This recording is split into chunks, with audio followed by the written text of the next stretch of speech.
Hey everyone, D3 here from BrightIdeasScouting.com. Today is day 12 of our 30-day countdown to the new program updates coming June 1st. Today we want to talk about the wolf den leader. If you're a tiger den leader, I'd have you look to yesterday. If you're a bear den leader, show up tomorrow. But if you are a wolf den leader, I want to help deconstruct what this den leader's guide is like. First of all, we've got a beautiful picture of the wolf on here. Very easy wolf den leader.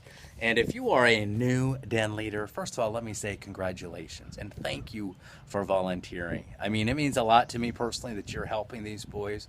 You know, my mission is to help train leaders up. And so I hope that you gain value in these free videos I'm doing every day.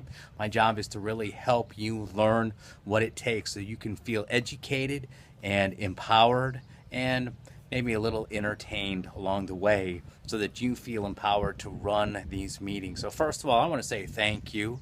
Once again, these videos are not sponsored by the BSA. I'm just a dad who helps out and stuff just like you. And I know that you're committed just by watching this video, so I just want to say thank you.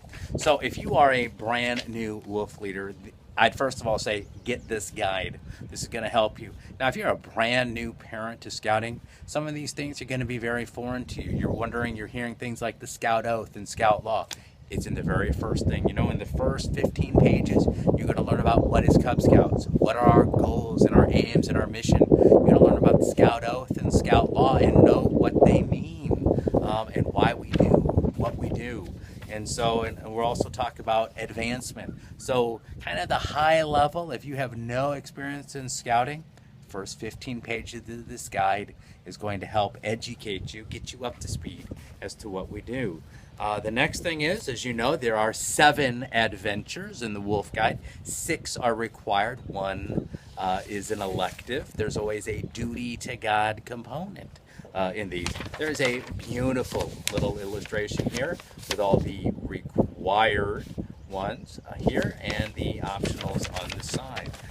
Just a little tidbit you may not know is that the required ones are colored, whereas the elective ones are monochrome, and the color of the rank is up on the top, and this is all the way across the board. So tigers would have been orange, wolves here are red, and so that's how you can know when you take a look at the belt, you know which ones are there.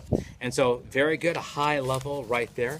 Now as you're working through, the simplest thing is, I've looked at this, you start on adventure 1, work the 3 weeks, go to adventure 2, work the 3 weeks, just keep going. It's been very thought out, and just go with it. However, you might want to do some planning, and there might be some events in your community, in your neighborhood that go on that you want to kind of coordinate, and you can kind of shift things around.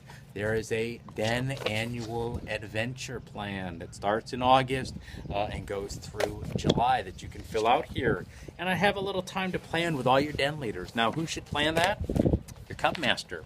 Cub Master should get together, all of you den leaders, Tiger den leader, Wolf den leader, Bear den leader, Arrow of Light and Weeblo den leader, and let's plan. This is the month's theme. This is the goals that we hope to work together towards. The pack's going to do this, and the den is going to do that, kind of divvy up duties and stuff. So work together. You can plan right there, but just know if you're a small, understaffed, hard-working group, as I know many of you are, just start on adventure 1 and go to the back of the book. Everything will be fine. So let's go through. Number 1, we're just going to give you an idea, a flavor for what this is. Adventure 1 for the wolves, the call of the wild. The rationale for this adventure, many boys joining scouting because they want to go camping. This adventure will introduce wolves to several camping skills, selecting and bringing gear, participating with their families in campfire shows. Remember previously, if you've been watching our videos at scoutinginthepark.com, that we said this is much more participatory, much more active than passive in the past. We want you participating.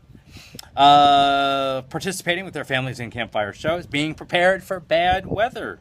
They will also learn about animals they might see and leave no trace principles, tying knots, and how to handle potentially harmful situations. I think a lot of adults could use that training right there. Takeaways for the scouts. What are they going to learn? What is it? Outdoor essentials, identifying animals, tying square and overhand knots, taking care of themselves in the wilderness, and the character connection is a scout is obedient and courteous. So we talk about there are 7 different requirements for this. The other thing I want to kind of point out here, when we talk about these requirements, if you can take a look, for those of you watching the video here, Wolf Handbook, page 30. So as a den leader, you can say, boys, turn your books to page 30, and they'll be able to see these are all the things that we're going to do.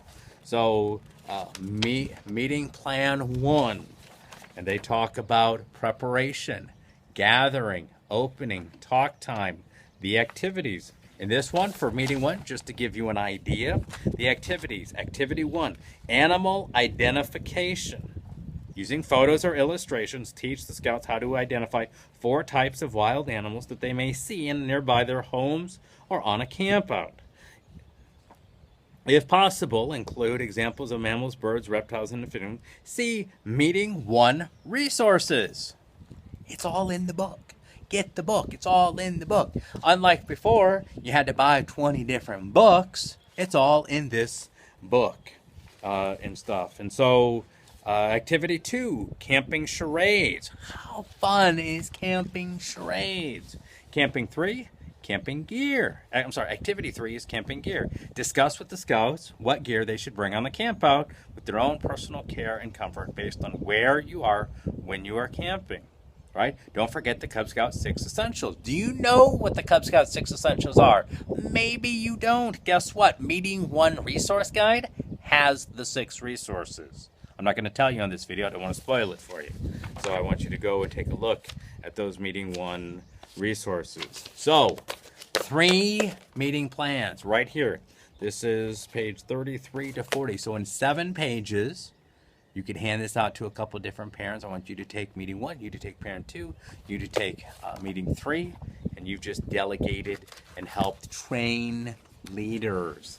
Remember, not only as den leaders are we trying to teach the boys what to do, but we should also be mindful of giving the opportunity of allowing the other parents to take on some leadership, push them beyond their bounds, and enjoy what we're doing. So that's kind of a great overview of the Wolf Den Leader Guide. I'd highly encourage you to get it. And if you are a new den leader, definitely get it. And as always, learn everything you can, share everything you know, and live the Scout Oath and Scout Law. And I'll see you tomorrow when we go through the Bear Den Leader Guide.